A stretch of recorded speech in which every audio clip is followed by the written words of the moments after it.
Thank you for joining us for today's event. Please welcome President and CEO of the Greater Houston Partnership, Bob Harvey. Well, good afternoon, everyone. Thank you for joining us for today's State of the Port event.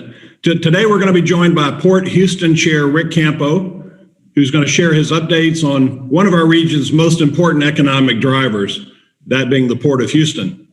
Now, Ric will deliver our keynote address on how the port has fared during the oil downturn and the pandemic, along with what's ahead for Port Houston, which is the organization serving as stewards for the nation's largest port. We will then engage in a moderated Q&A session. Before we begin our program and hear from Ric, I would like to recognize our event sponsors and thank them for their support of today's program and the partnership's mission. The sponsors are our waterway sponsor, Port Houston, our maritime sponsors, Apache Corporation and BB&T, now Truist, our cargo sponsors, BBVA, Bracewell, Haynes & Boone, Jacobs, Lone Star College, Texas A&M University Galveston, and our VIP reception underwriter, Accenture. I'd also like to thank the partnership's signature sponsors who provide annual support for our events, as well as our business resource groups and councils. And in addition to their generous support, I would like to acknowledge the partnership's 1,100 member companies for your investment in the partnership's mission of making Houston greater, without whom none of our work would be possible. So thank you to our members. I'd also like to recognize our elected officials, our outstanding Houston Consular Corps, and the partnership's own board of directors for their continued support of our work and our service to the region. And finally, I do want to recognize Ric and extend our thanks for his leadership at the port. As the port experiences impacts brought on by trade wars and the pandemic, his leadership has undoubtedly helped position us for economic recovery, but also for future growth that will continue to advance Houston as a great global city.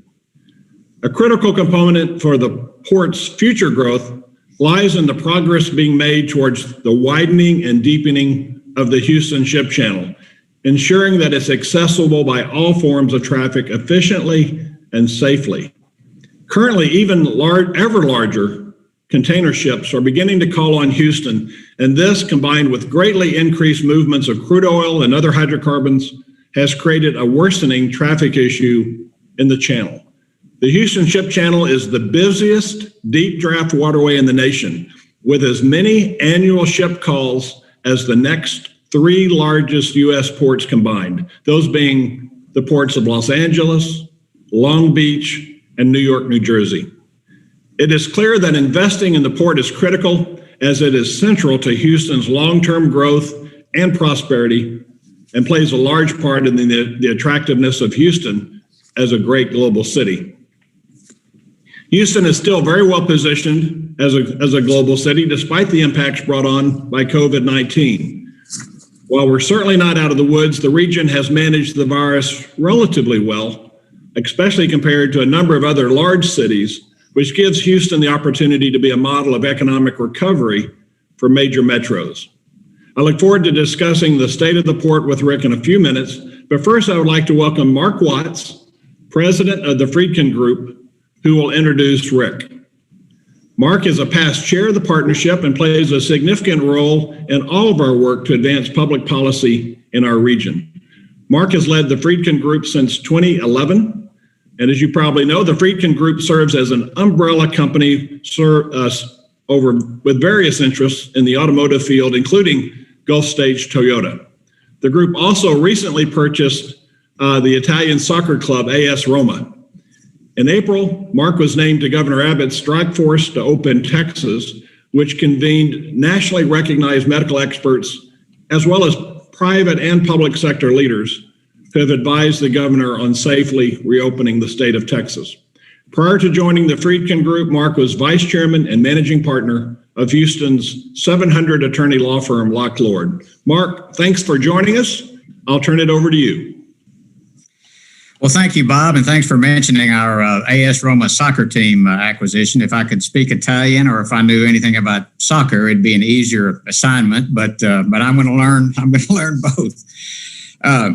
Well, hello to all of you watching today's program. I'm pleased to be joining you all for a discussion around the port. As Bob mentioned, the port is absolutely vital to our economy and our ability to drive international business and foreign trade. I certainly echo Bob's appreciation of Ric and his leadership for assuming his role as chairman at an absolute watershed moment for the Port of Houston. Prior to the pandemic, I joined the partnership on a delegation trip to D.C. along with 100 other business leaders, elected officials, regional partners. And a main goal of that mission, which Ric helped to lead, was to communicate the importance of widening and deepening the Houston Ship Channel.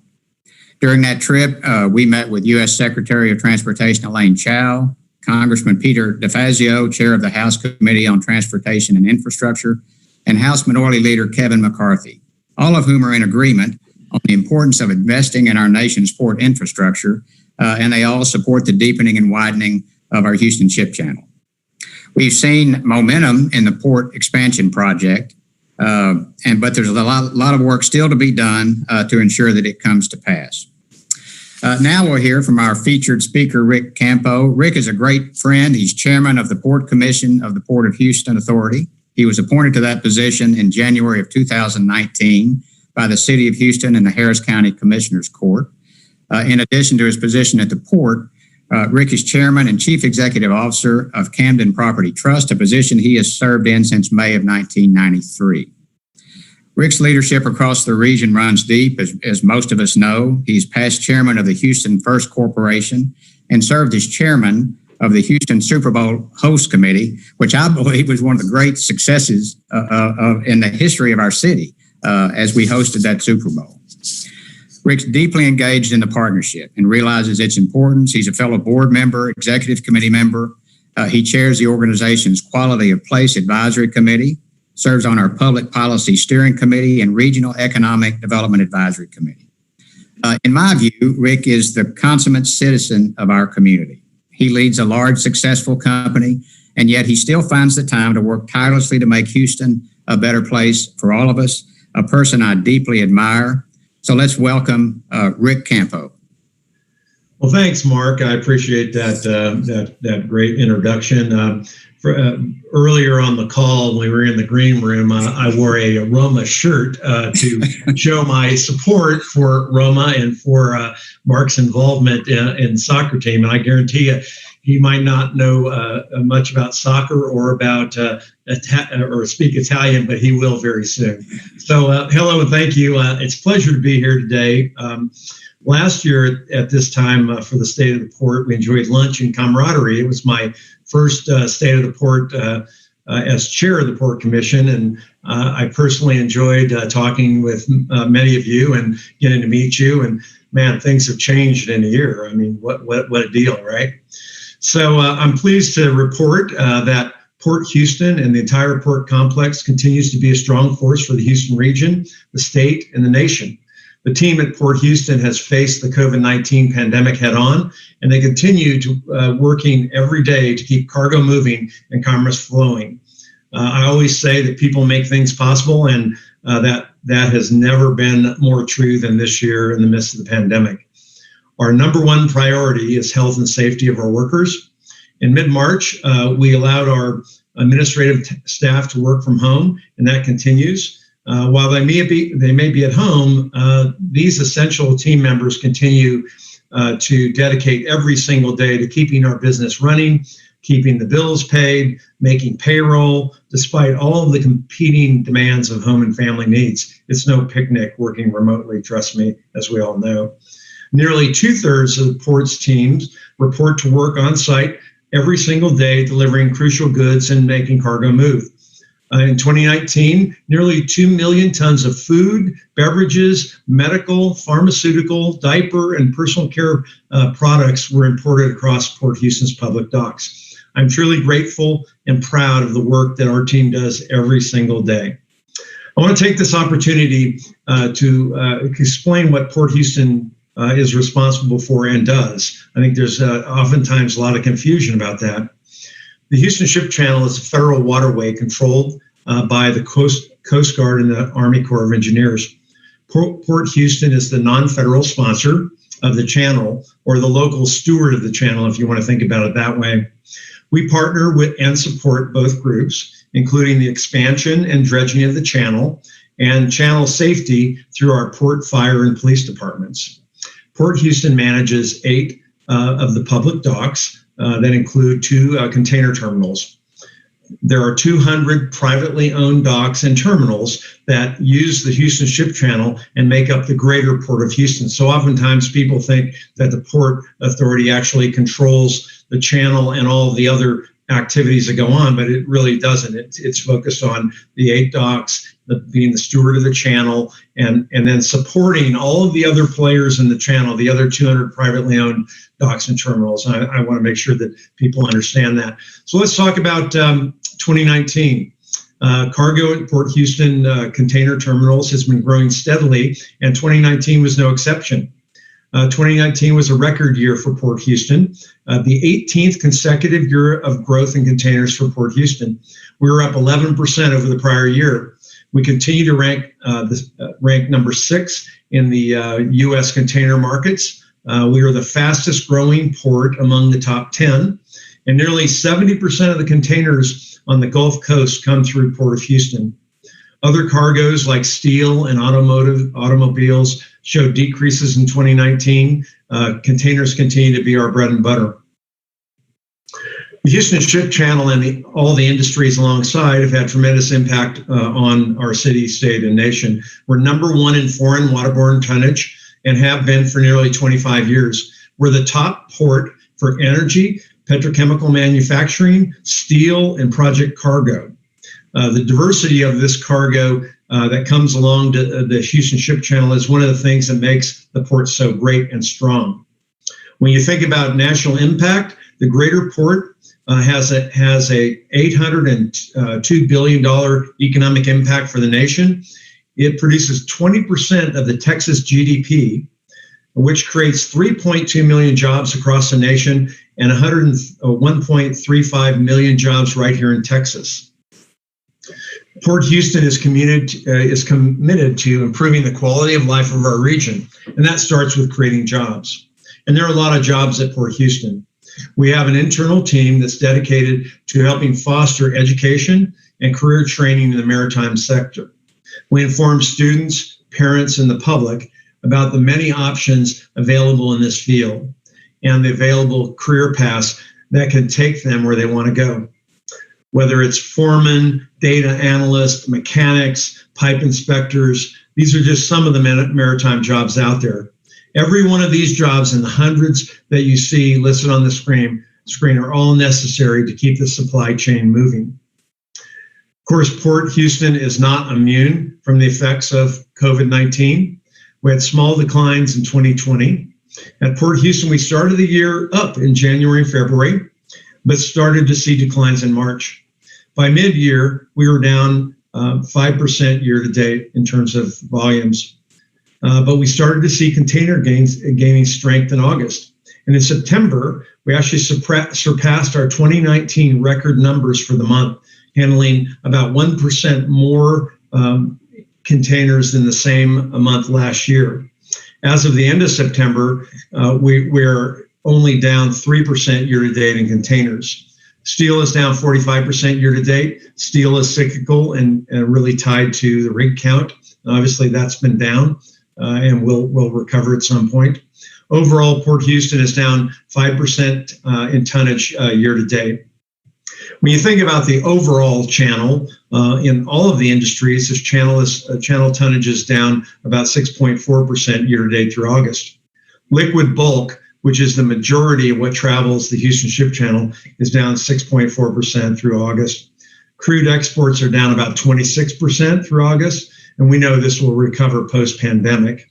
Houston continues to be a global marketplace for petroleum products, given our 570 million barrel storage capacity and the pipeline systems, which don't exist anywhere else in America.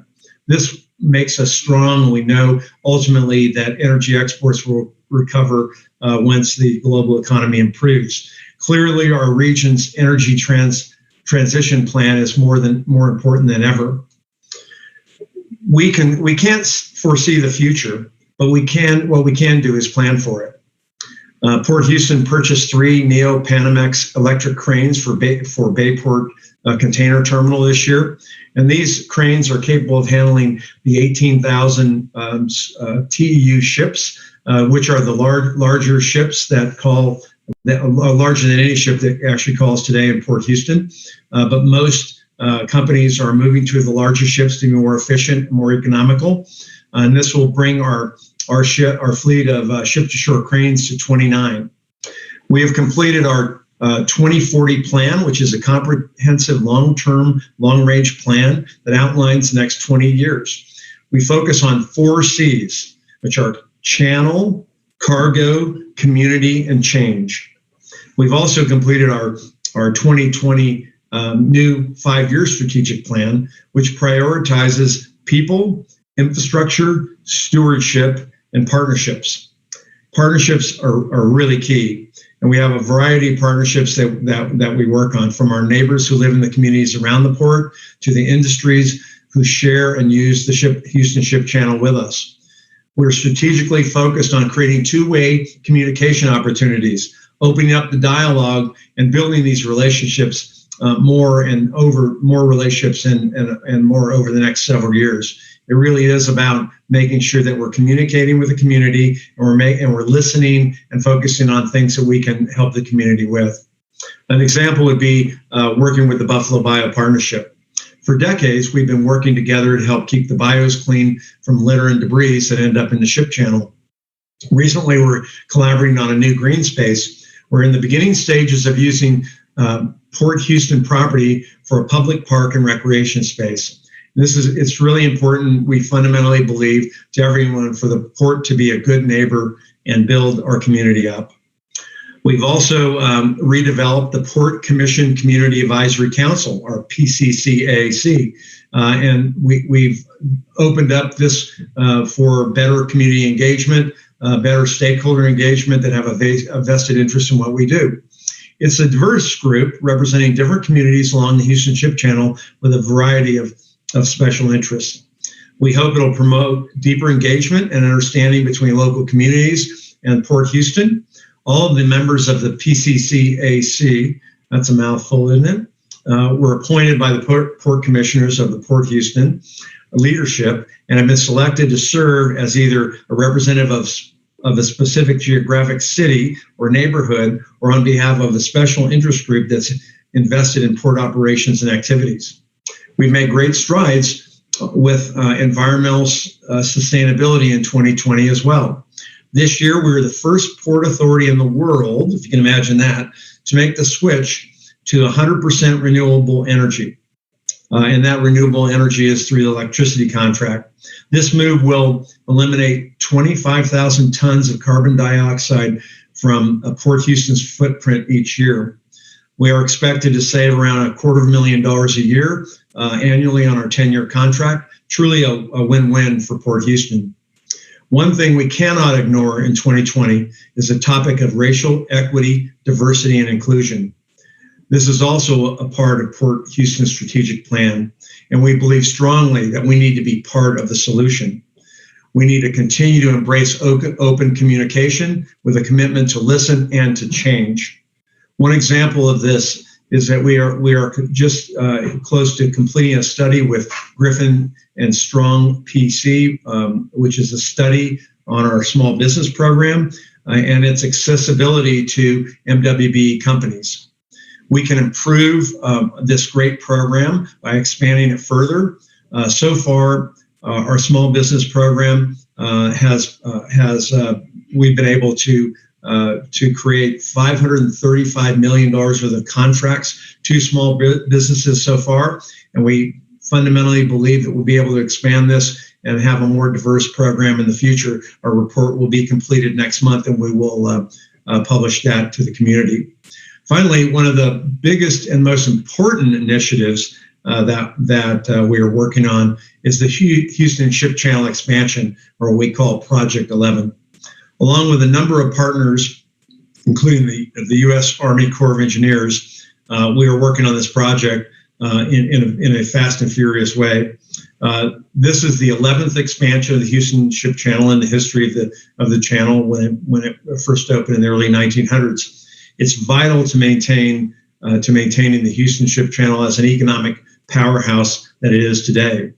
Port Houston is one of the leaders of this project because of our role as a steward of the channel. We need to maintain two-way traffic, and I'll talk about that here in a second. The slide up on the screen shows that we're going to be widening the Houston Ship Channel from 530 feet to 700 feet through Galveston Bay, and this is where the ships they perform the Texas chicken, which is when ships come together and they just at the last minute move apart so they can pass each other in two-way traffic. Our Houston pilots are expert at this maneuver. The bottom line on the channel, on this expansion of the channel, is to make it safer and to make sure that we don't have too much congestion, as Bob mentioned in the earlier discussion. We're also going to deepen some of the upstream sections to segments to 45 feet. A wider channel is a safer channel, and we know that vessels are getting larger and larger, and the waterway needs to expand to accommodate these larger ships. And I don't want to emphasize this. I want to emphasize this a lot, which is we need to maintain two-way traffic so that everyone using the channel can be efficient and operate at the maximum capacity of the channel. I mentioned earlier that environment is one of our strategic initiatives, and Port Houston continually strives to ensure that the commerce along the Houston Ship Channel doesn't come at a major cost to the environment. We have a long and successful program of using dredged material for beneficial uses, working with our partners to help ensure that the latest expansion provides significant environmental benefits for wildlife, enhances water quality and regional air quality. For example, we'll use sand and clay to create 5 bird islands, totaling 20 acres of new foraging and nesting habitat. Portions of the dredged material will be used to create 3 new marshes up to 800 acres in total size. Oyster reefs will be removed during the dredging process. Many will be repopulated naturally over time. This happens, during storms and what have you. But we will still build approximately 376 acres of replacement oyster reef pads in 2 separate areas in Galveston Bay, in addition to the normal repopulation. This is to provide the best habitat for these animals. Project 11 is expected to improve our regional air quality by increasing the efficiency of vessel movements and reducing potential congestions within the Port of Houston. At the project completion, we expect an initial 3% reduction in nitrogen oxides from vessel emissions. These reductions are expected to continue incrementally over the next 11 years once the channel is open to reach 7% annual reduction in nitrogen oxides. Various means, and this happens through various means, fewer transits, shorter wait times, a decrease in turnaround distance. And so, and the larger vessels also help this as well because more products and cargo are moving on the larger vessels. We know the urgency of this expansion. We really do. It's critical, and it's time to act now. That is why we're working on an expedited schedule. Under the typical process, it could take up to 10 years to get the necessary federal appropriations to start the project. And then that would take us beyond 2030 to see it completed. However, Port Houston plans to begin work in 2021 and complete the Bay Ridge part of the project in 2024. This is not a business as usual program. This is a expedited program that our team at Port Houston is confident that they can achieve. We're continue to discuss with industry how to fund up to half the cost of the expedited channel expansion. Despite the current challenges, we remain on track with Project 11. Authorization for the project has been included in both the House and the Senate versions of the Water Resource Development Act, or WRDA legislation. Congress will pass the final bill, and then we'll move forward. We are continuing discussions with all parties to make sure that we have this expedited channel moving forward. As a nation, we'll recover from COVID-19 pandemic. There's no question about that. And at Port Houston, we are confident our cargo numbers will increase again. We're ready now and we'll be ready then. And the Port Houston and the Houston Ship Channel has always been something you can count on during times of prosperity, times of recession, and now times of pandemic. It will continue to bring economic value and jobs to our region today, tomorrow, and in the future. I really appreciate the opportunity to be with you today. And I think, Bob, we're going to go ahead and open it up for questions and at this point. So let's go ahead and do that. Well, thank you, Rick. Thank you for that great overview of the port. And thanks for all you do. I echo Mark Watts' earlier comments about your leadership in Houston. So let me hit you with a few questions. You discussed in your keynote how many critical goods pass through the port, including medical, pharmaceutical, food products, things that were clearly essential during the pandemic, or they're essential today. So you've had to keep a lot of workers on site, as you mentioned, to deliver all these goods. And I think you mentioned about 2/3 of the port's team report to work on site. So can you say a little bit more about what you've done to support these essential workers during this period where they've been asked to do what others were not asked to do, which is come to work every day? Sure, Bob. So I consider all of our port employees essential workers, because even the ones that are working remotely are the ones making sure that everybody gets their paycheck and bills are paid, right? So and they have their own unique challenges, but clearly the 2/3 of port employees that are going to the docks and to the container terminals every single day, their health and safety, is our top priority. And early on in the process, we implemented a number of policies to keep them safe. It's interesting because when you think about the simplicity of keeping people safe, we hear it all the time. It's about social distancing, hand washing, wearing masks, and all the protocol that is really reasonably simple. And I think that what happens oftentimes is we let our guard down and we just get a little loose sometimes. And so what we've been continuing to do is making sure we have lots of signage around. We're reminding our people every single day that this is the new normal. We routinely deep clean and sanitize our terminals. It's all about making sure that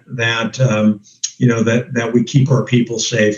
We have approached the pandemic with transparent communication with our port team. We want them to know what we're doing, how we're doing it.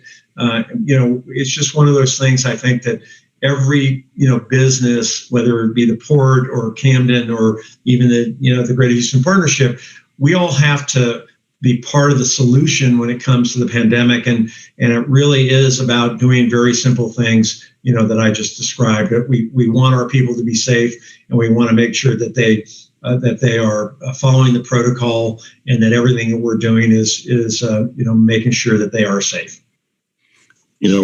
Rick, just following on that, there are things we can do in the workplace, and then of course employees leave the workplace and sometimes they go off and assemble somewhere, or of course they go home to their families, and that can create issues. Would you say the port employees have been diligent off-site like they've been diligent on-site?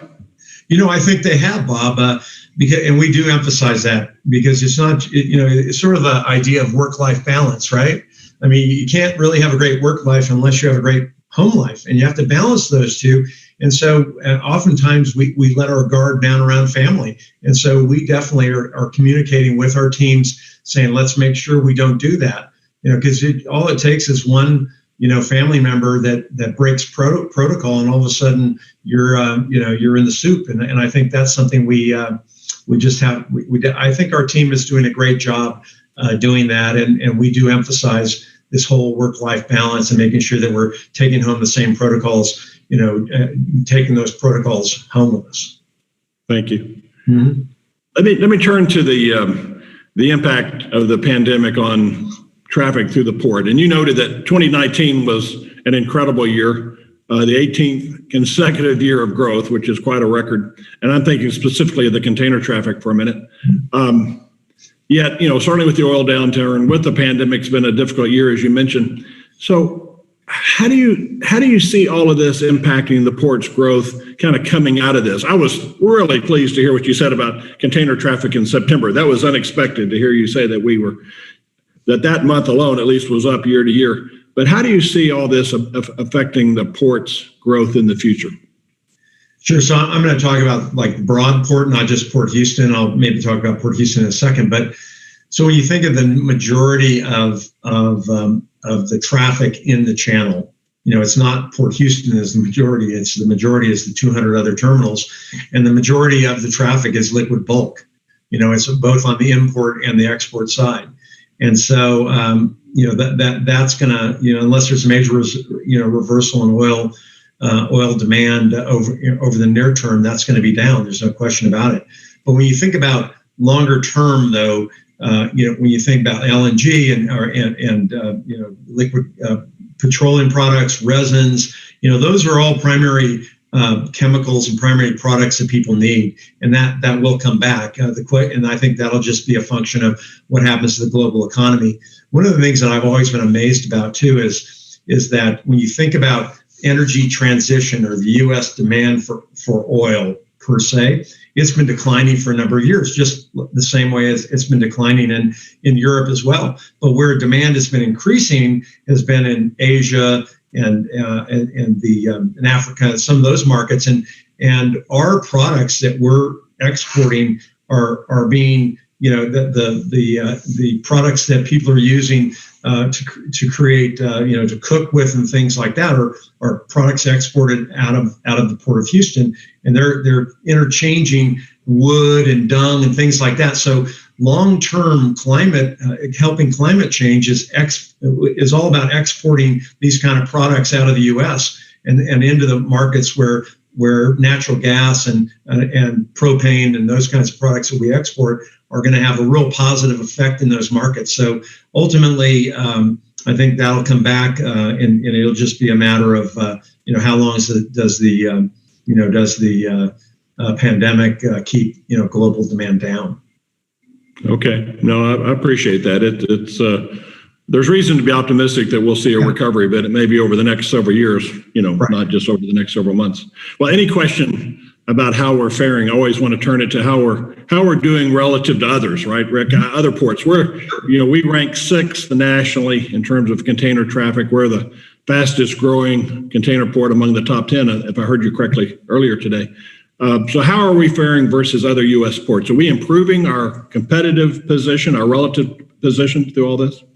We actually are. I mean, if you look at our terminals relative to the U.S. on average, we're definitely better than average. If you look at the top 10, there are only 2 ports that are better than us right now, which is in terms of what's going on as a result of COVID in 2020. And that would be Long Beach. They're up maybe 1%. Oakland is down slightly, down like 0.1%, and they perform better. But we're performing better than every other port beyond those 2. And I think the 2 things that work in our favor really relate to Pacific Rim countries going through the Panama Canal and directly. They can come into Houston directly cheaper than they can from going to Southern California and then shipping via rail. And so ultimately, cargo flows like water. It just wants the least friction possible, and so cost is a huge part of our equation, which makes us really competitive. U.S. resin exports continue to grow, even though we have had some slight disruptions from the hurricanes. Obviously, those hurricanes have shut down production facilities, from the resins. But we're doing really well, and our cost structure is just much better. Our labor situation is much better than a lot of ports around the country, and we just are more competitive because of that equation. And we continue to invest in upgrading our docks, and I mentioned our 3 new Panamax cranes that we have coming in, and it's all about moving cargo as efficiently as possible and at the cheapest possible rate, so that those costs can be moved on. You want the lowest possible rate so that consumers can get the lowest possible cost in their consumer goods, and I think we're in great position, in the short term and the long term, for that. This goes back just before your time as chair, Rick, to the 2017 legislative session when heavy haul was the issue. And I was surprised to hear at that time that some of the resin produced in this area was actually being put on a rail and shipped out of other ports in the Southeast. I think that got corrected with heavy haul. At least I think we've made ourselves fully competitive now with resin. Is that a fair statement? Is that, you were alluding to that a minute ago? I think it's a fair statement. I think there is still some resin that is being shipped out that way, and we are working very hard to try to show those customers that our pricing is more efficient. Yeah, that's right. I'm going to change on you a little bit here. Change topics. You mentioned public-private partnerships that the port has established within the community, both the neighboring community as well as the broader community, of course, and with the maritime industry. Looking ahead, what are some of the additional partnerships that you see needing to be expanded, need to be developed, and maybe turning it around? How do you see the business community supporting the port through these strategic partnerships going forward? Sure. So I think there are two sort of levels of partnerships, right? One is the community itself, and the community being defined as people in the East End who live in proximity to the port, right? Because they're impacted the most. I mean, people on the west side of Houston, they know the port's there, but they're not impacted, every day the way the people that live in the East End are. So what we want to do is partner with those communities and really help improve the community. We do this in a couple of ways. I mentioned the Buffalo Bayou Partnership project that we're working on to create a park and recreation space on port land. The other part of our equation is we created the Port Houston Community Grants Program, and we just recently gave out $250,000 in grants to local nonprofit organizations that are in and around the port. That's very important. I also mentioned our Port Advisory Committee in getting feedback on what's going on and how people are feeling about the port. And we have a lot of environmental groups that are involved, in that equation to make sure that we're all working forward on making sure that we're that we're promoting environmental sustainability. In terms of partnerships with industry, business is critical. There's no question about that. The biggest issue we have right now is trying to find a way for industry to help pay for half of the expedited channel expansion. And we continue to work with industry to try to get there to make into a funding mechanism that makes sense. Obviously, the COVID situation has slowed that down a bit, but we think that will once we get closer to authorization, we think that those talks will rev up and we'll get something done there. Given that we're the federal sponsor, we just have to continue to work hard with business to make sure that we're doing the right thing and that we're helping business expand, because it's not just about the port and our container business, it's about the other 200 terminals. And when you think about the project, the expansion and just normal dredging of the channel, it is critical to those 200 other companies that share the channel, that we get that done as expeditiously as possible. And so, that we need to make sure that we are every single day working with folks to promote the channel expansion and the normal maintenance of the dredging. Great. Mm-hmm. Rick, I recall a conversation we had a few months after you became chair of the Port Commission, where you talked about opportunities, frankly, to do more around diversity, inclusion, just things that you could see in the port's future. And of course, since then, we had the killing of George Floyd. We've had a lot of conversation in Houston about racial equity, diversity, inclusion, all those topics that you were just touching on a year ago. I was pleased to hear in your comments earlier that you've included DEI efforts in your strategic plan. and of course, other Houston institutions, I'm pleased to say, are really being much more focused on this issue. The port exists in a setting with very diverse communities all around it. And you think about the industries you serve. So can you just say a little bit more about the programs that the port has undertaken, either in the community or internally, frankly, even within your organization, to address and advance racial equity? Sure. I mentioned the PCCAC a couple times, and that's one way that we're reaching out to community to make sure that we're keeping them involved. The second piece I also mentioned, which is the study on our small business program. We've executed contracts over $500 million in that program. We want to expand that and make sure it's diverse. And that will be part of the equation as well, where we're able to help companies grow and to help lots of diverse companies grow. Internally, we sent out Roger sent out a letter to employees after the George Floyd murder, and it was that the port we can't condone racial inequities and social injustice, and we need to be part of the solution, not part of the problem. Not that we are, but so Roger had a diversity and inclusion roundtable discussion with a group of employees and talking about social justice and things that we could do at the port. They've engaged, so we engaged a lot of sort of listening and sharing experiences. The discussion was recorded and we shared it with all employees. It was facilitated by EPIC Collaborative Advisors. And in July, we followed up with additional diversity and inclusion roundtables that were open to all employees. And I think employees really just want to hear that we hear them and we understand, and we want to focus on these issues. We formed a diversity and inclusion action plan, an action plan team that focuses on these items. And it really gets to our strategic goal of fostering a culture of diversity, inclusion, innovation, open communication. The team has drafted a diversity and inclusion position statement that's currently underway, and we're going to involve.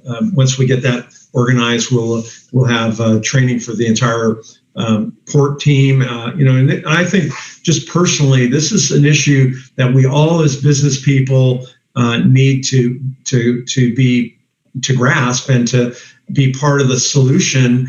And it's a real wake-up call, and even though we've had many wake-up calls over the years, maybe because of the pandemic and the sort of world we're in today, this is the time and this is the chance for us to actually make a difference in this area. And I'm really proud of our team at Port Houston for everything they've done so far. And it's just a small part of what I think we need to do long term.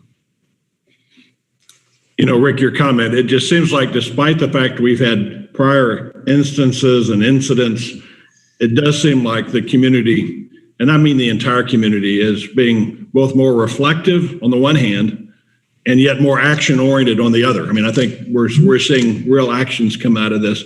I think people probably think I'm not a good listener, but I suspect, like you, I've done more listening on this topic in the last few months than I have in any of those prior encounters. And you talked about the fact that your staff, wants to be heard and wants you to take the time to listen. So I take it you've had similar listening sessions, I suspect, at the port with your employees. We have, and I think listening is the first part, right? And then action is the next. And you have to take action. And I think this is the moment in time that we need to take action.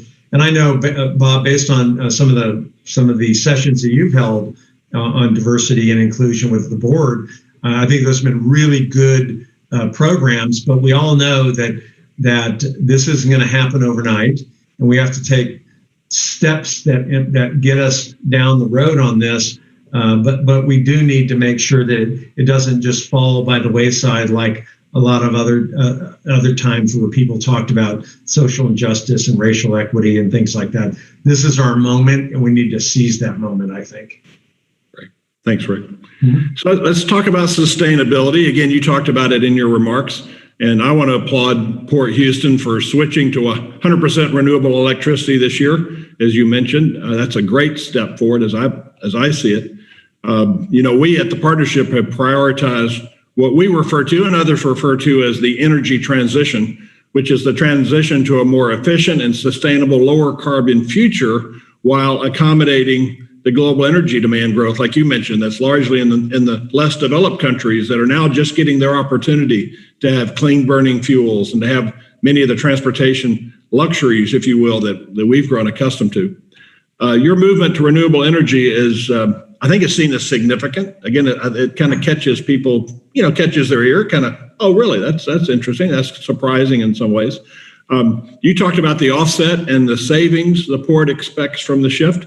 But can you talk a little bit more about why this became a priority for the port and what role, if any, did Houston's energy industry expertise play in helping you reach that decision at the port to make this switch? Sure. So we didn't just come up with this idea here recently, right? The port has been committed to great environmental stewardship for a long time. And it's not just under my chairmanship. Chairman Longoria and the commission has been committed to being a great environmental steward for a long time. And this does mean being a leader in innovation and thinking about what you can do and what we can do to improve. And I do think that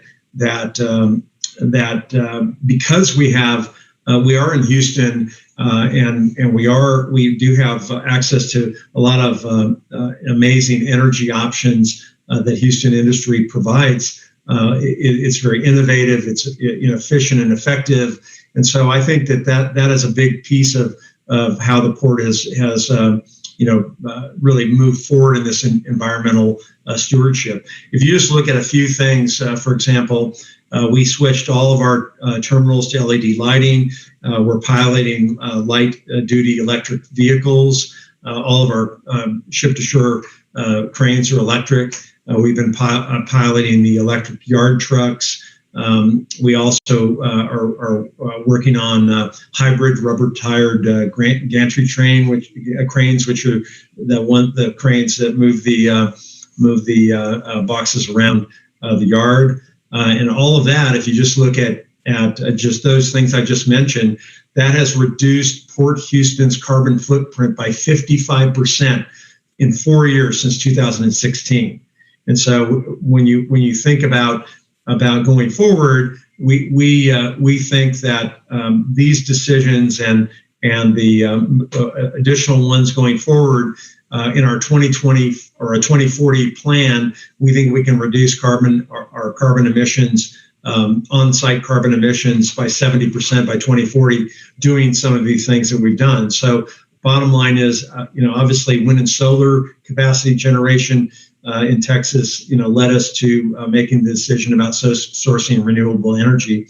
I think if you look at the numbers, Bob, I think Texas is the number one wind generating capacity state in the country, and we're not number one in solar, but I think we're getting pretty close to getting to that designation in the next few years. And so we all as in industry need to think about what our carbon footprint is and how do we address these issues. The thing that to me is really interesting is it's not just, being a good environmental steward.